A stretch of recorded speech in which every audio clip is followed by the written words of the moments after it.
আসসালামু আলাইকুম। সকলকে আমার পেজ লাইফ অ্যান্ড স্পাইসে স্বাগতম। আজকে আমি তৈরি করে দেখাবো কচু ফুলের ভর্তা। কচু ফুল বিভিন্নভাবে খাওয়া যায়, তবে আমার কাছে ভর্তাটাই সবচেয়ে বেশি ভালো লাগে। প্রথমে কচু ফুলগুলোকে এভাবে ছোট টুকরো করে কেটে নেব। এরপর লবণ দিয়ে এগুলোকে ভাপ দিয়ে নেব।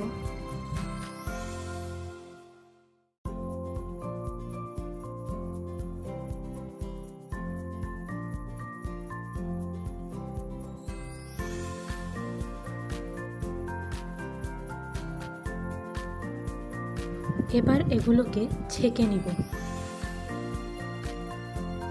এবারে একটি কড়াইয়ে তেল দিয়ে প্রথমে শুকনো মরিচ টেলে নিব।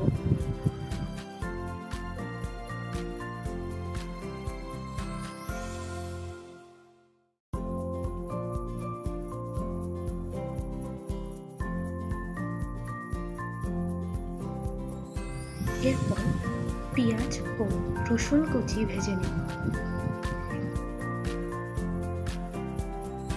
পেঁয়াজ ও রসুন ভাজার পর নারকেল ভেজে নেব।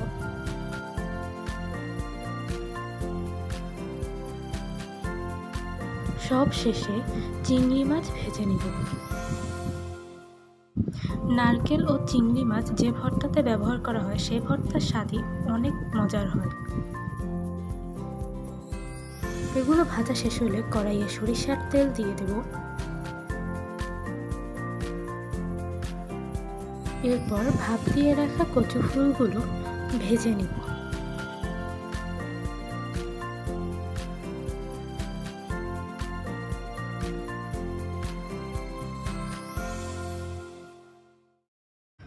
প্রথমেই চিংড়ি মাছ, মরিচ, নারকেল, পেঁয়াজ, রসুনগুলো বেটে নেব।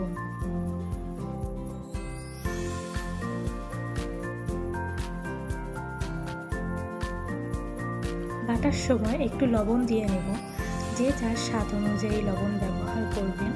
আমি এখানে 1 চামচ লবণ নিয়েছি। এগুলো বাটা শেষ হলে কচু ফুলগুলো বেটে নেব।